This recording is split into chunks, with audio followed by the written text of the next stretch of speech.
Gaffer, it's been 5 days since our first defeat of the season. How have you reflected over that period? Yeah, it's been a long 5 days, but the lads were in yesterday and trained exceptionally well.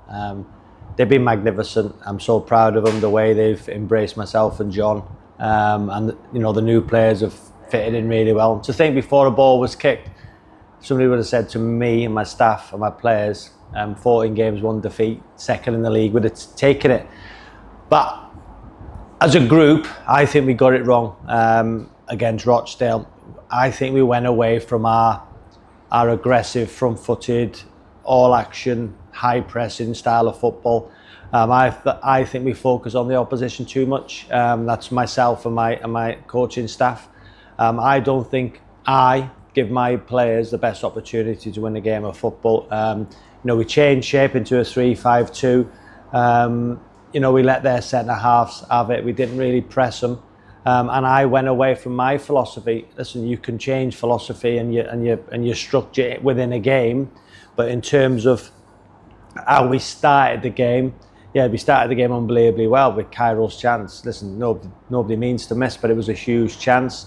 And the game was defined on a moment. We had, I think, 11 or 12 set pieces. They've had 2, scored from 1. It was poor from our point of view. Credit Rochdale, they were the better team on the day and deserved to win the game and deserved to be top of the league. But if I could replay that game again, I would have started probably 4-2-3-1, or even if I'd have played in the 3-5-2, I'd have pressed them and been more aggressive. We sat off them, and that's not us. And when I look at the sprint distance of my forwards, they hardly done any sprints, and that was my fault because me and my coaching staff allowed them to have the ball comfortably. So again, it's for me in my management career, I've learned a valuable lesson there. I'm not saying I've apologised to the players, but because it's a collective, and even in that shape, any point on the bench, I could have said get after them. And if you're going to lose a game, I want to lose a game in an aggressive style, and I don't think, that was the case. I thought we paid them too much respect. So me and my coaching staff, I think, didn't give our players the best opportunity, and we've had 2 shots in the game at home. We were top of the league playing at home against a team who just got beat by Halifax, and in the analysis it was more about them than about us, and that's not going to happen again. So as a manager, you learn. I've learned almost certainly there that if we go down, let's go down playing an aggressive style of football, entertaining football, have fun, because second half we were just smashing it long with no real purpose. So again, I take responsibility, but we all take responsibility because we were in this together. Yes, I'm the manager, but I've reflected, and I know it's a long answer, but I'd change it if we had that game on Saturday. This fixture has been chosen for TV on TNT. It's great exposure for both the club and the players involved to potentially play in the first round. Yeah, I've not played in the first round of the FA Cup on many occasions because the majority of my footballing career was spent in the Premier League. When I did play in the first round for Crewe, it was an amazing experience. The FA Cup, it's what dreams are made of. I featured in 2 semi-finals, had some huge moments in my Leicester career. Scored my first goal, I think, against Northampton in the 4-0 win. But so for some of our players, what a chance. As I've said, it's the first time that some of our players have had their name and their number on the back of their shirt. If they can play in the FA Cup first round proper, it would be an amazing experience, and for me to manage in it. But we know Worthing's going to be a very difficult game. They're a good side. It's on a 3G. It'll be a great atmosphere. The cameras are there. We all know why the cameras are there, because it might be an upset. We've got to guard against that, and we're going to go very, very strong. But again, we're not going to focus on Worthing. We're going to focus on us. I got that wrong at the weekend. We're going to focus on us and how we can beat them, what we can do, how we can play, how aggressive we can be, how many shots we can have. So we're going to focus on us with a very strong team, but we know it's going to be difficult. Looking at the squad, are we carrying any injuries going into that fixture on Monday? Yeah, the in conversation with Jake, the physio, a few of the lads who had operations last year or missed pre-season have might struggle to play on the 3G especially with Carlisle on Saturday.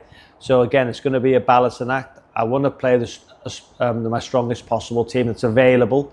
There might be one or two instances where players aren't in the squad because of the 3G, tendinitis, hip flexors, backs.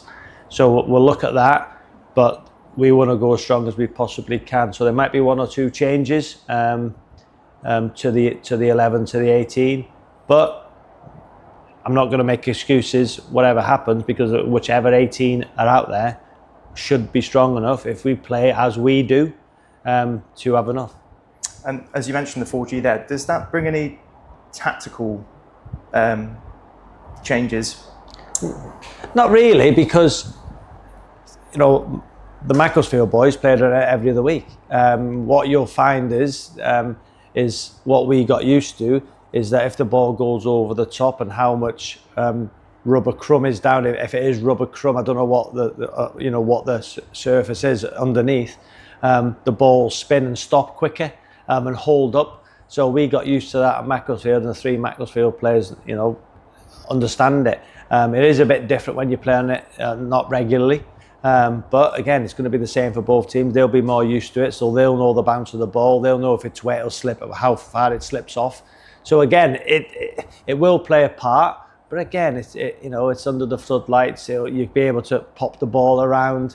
But again, you just got to guard for, the way the ball bounces, because I've seen it numerous times, especially at Macclesfield, that when the ball goes over the top, the centre forward thinks he's in, and it'll spin, bounce, and stop. So again, we've just got to make sure of that. Currently, Worthing don't have a manager. Is that affecting preparations at all? Well, I'm sure it will. But whoever's in charge, the players be right up for it. A great experience for them being on the TV. Great experience for our players being on the TV. So again, they'll be fired up. It's an opportunity for them to beat the team that's second in the National League. Our fans will travel. Obviously, the ones who don't will be able to watch it at the new lawn, which is brilliant. We've seen that on social media, so we facilitated it. Again, that's what we do as a football club. We try to listen to our fans. So that's going to be brilliant. But again, the objective for us is to win a game of football and progress, as it will be for Worthing. But I'm not sure who will take charge of the team. But again, it's not about them. I made that mistake last weekend. It's about us and going to try and get into the next round.